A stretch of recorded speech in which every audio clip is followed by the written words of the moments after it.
How about a Coppola quick facts? Couple of quick facts here. No U.S. studio would back this movie at all. International finances had to be secured. And it was, this does not paint the U.S. in a good light, especially the ending, which I feel like, they set it up throughout, but it kind of comes out of nowhere that it's like, oh, well, he's going to go to be the U.S.'s arms dealer now. Right. I don't know. Yeah, that was one of my problems I had with it, too. Like, it's a twist, I think. Like, it's intentionally not talked about, but it seemed like it really comes out of nowhere. Like, wait, we saw every other part of this guy's life. Why haven't we seen any of this yet? I mean, I guess we had. They kind of peppered in that General Sutherland through line. Starting from his first arms deal all the way up. Yeah, I mean, it was a cynical movie throughout, but that seemed like an even more cynical turn that it took in the third act. Yeah, I kind of feel like I feel like they didn't do a good job of setting it up. He's been dealing arms for the U.S. government the whole time. I mean, it's come out quite a bit that the U.S. has dealt guns with the CIA. I mean, look at what was that guy's name? Something North. What the fuck was his name? In the 80s, there's that issue. Oliver North. Oliver North, there's that issue. And then stuff. A few years ago, the Fast and Furious operation that gave the cartels in Mexico a shit ton of U.S. guns. Like, is that the only reason that you know about that operation was because it was called Fast and Furious? I thought it was a movie, so when I was reading it, I was like, this is going to be a really good fucking movie. And then I found out that really happened. I was like, oh. This would make a great movie. This would, I hope they do that in Fast X. That's the story. No, but I felt like, I don't know. I always took that he was dealing guns for the U.S. the whole time. They were paying him to go fund these wars in Africa and all that stuff. And so when it came to the end, and they kind of really hit it on the head, or they kind of lay it out there for you, so there's no more interpretation. It's like, yeah, he is dealing for the U.S. So I just think they did a poor job. That was my takeaway from the moment I saw this film to now. But I could see where there's some confusion because they do distance themselves from that general quite a bit in the U.S.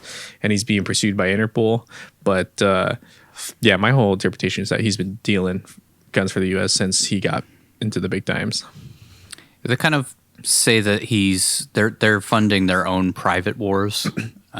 So it's kind of like non-sanctioned operations and stuff from the U.S., but at the same time, they kind of imply that, the U.S. has known about this the entire time. And there's no way they didn't know about him. I mean, they know about all those guys. It's just you're not going to take them down when it's benefiting you. And think about the 80s and early 90s. There were a lot of wars that the U.S. was helping the indigenous people or the rebels, like Afghanistan when they fought the Soviets, and he even touches base on that, right? Like he'll sell guns to anybody. That's how Osama bin Laden got his weaponry, was from the U.S. Not Yuri though, because bin Laden was bouncing checks. He was bouncing checks. Yeah. I mean, do you think it still goes on? Do you think Ukraine got all those guns from you think all the guns that they've publicly announced have been sent to Ukraine are all of the guns they've sent to Ukraine? Yeah. Oh, God, no. By the time we heard about that, there was probably 10 times more that had already been sent in secret. Oh, yeah. Because they can't, go on the record, especially to piss off something like Russia.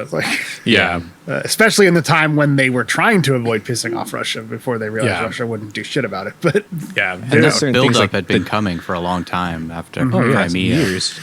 Years. I mean, because they tried to step it in there years ago and then backed out. So it's been But I mean, you can't hide certain things like javelins. Okay, we sent them javelins, but rifles, pistols, ammunition, things like that, smaller stuff, you could definitely hide and say, no, we didn't supply them with that. Must have been NATO or a European country. So, so the movie was shot mostly in South Africa. Almost everything that you see was in South Africa, which is crazy that they were able to set up South Africa as so many different countries. There's 14 different countries featured in this film, which, up to this point doing this show, I think we had 5, and then I added 12 or 13 or something like that.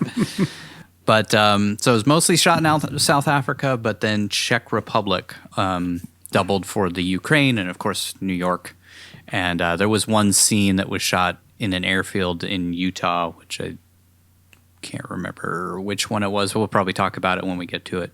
This was based on 5 different real arms dealers. So it's a composite of multiple different people, but it's largely based on the exploits of arms dealer Victor Bout. Boot?